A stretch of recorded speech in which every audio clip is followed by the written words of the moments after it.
humankind is so dependent on bees, it's dire that they get put into the right scenario so that we can survive. Honeybees are the only creature in nature that I know of that only makes things better. Through pollination, they're the best. They don't kill anything, they don't eat anything, they make their own food, and they make the world better.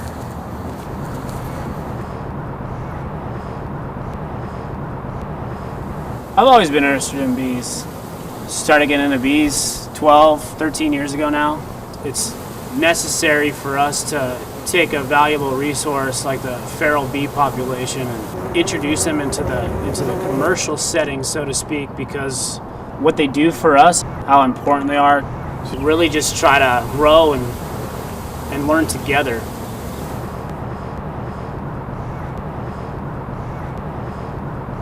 Honeybees are like anything else. If you're threatening, they're going to respond in a defensive manner. Every single beehive that we work is Africanized. They're all awesome. We rarely run into a case where they're mad at us or mad at anybody else because we approach them the correct way. The whole idea of you have to kill hives because they're aggressive is completely out of whack. If you're not a threat, they're not going to defend themselves. If you work with them, they'll work with you. It's a hassle. They don't want to bother with anybody or anything. They just want to do their thing and make the world better. There's no real place in there for them to be, killer bees. They don't want to defend themselves. It's counterproductive for their lives. If they're purebreds, Africanized, all bees are good, and if you're not a threat, they're not going to defend themselves. The African bees that were brought to the Americas in 1957 have been interbreeding with all of the other honeybees for 60 years almost now. Instinctively aggressive traits are gone. It doesn't make any sense to me that people can actually run with that aggressiveness and it's believed. But that's just because I know that the history of it. Every scenario that I've ever heard of, I try to research. And anyone that I can actually get the solid facts for is always, if you got stung by something, it must have been a bee.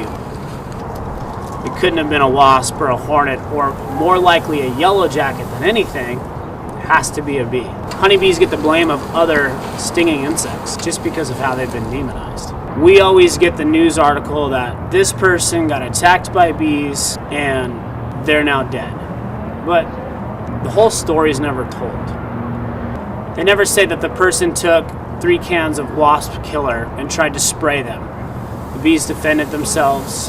The person got stung a bunch of times and they possibly had an allergic reaction or a heart attack because they freaked out. But they blame the bees, even though the human was the aggressor.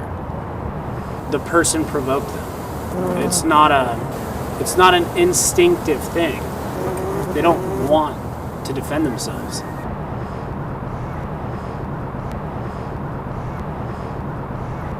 I met Dan years ago. He comes more of a spiritual side. So he has beekeeping techniques that aren't really publicized. Dan's able to work hives better than anybody I've ever seen just based on the way that he approaches them. For me, I've always been a nature freak. I just love animals. I never imagined myself loving bees the way I do, but they're just fascinating creatures. Just their mentality, the collective, how they take care of each other as a whole, as a huge community. That's inspiring on a fundamental humanistic level of how we should be as a community, and it helps train me become a better person working with them. So originally Spencer met me when I was just beekeeping and trying to recover from getting some bees, so he donated them to us and we started working together. We clicked really well and it's been history ever since. We wanted to take more of a natural approach, learning different ways to understand bees from their perspective, not in a human invasive perspective. Knowing where African bees come from, if you take that temperament of being calm, approaching whatever animal or whatever creature, or in our case bees, with that mentality, they usually respond to you that way. I picked up a book on beekeeping in Africa, This father and daughter, they were beekeeping in Africa with no suit, didn't get stung, and they were harvesting honey. And then you see the guys up in the trees, like 40 feet up in the tree and smoking and stuff like that. So if this is where the bees came from, well, there's something missing in translation. So I got crash course on how to beekeep and what to do, what not to do, learning from different people, different trades, understanding their temperament, where they come from, their personality. If you just approach them from that perspective, it's meeting them where they're at instead of bringing them to where we want them to be.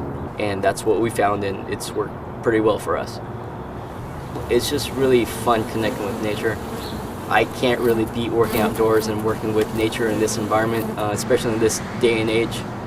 And it's hard to describe, but actually putting your hand inside a hive and having a whole cluster of bees is an awe-inspiring moment where you're just really literally connected with nature. It's just an awesome feeling for me. And then working with the beekeepers that we work with, they're so grateful for what we do, and that's a really good feeling too.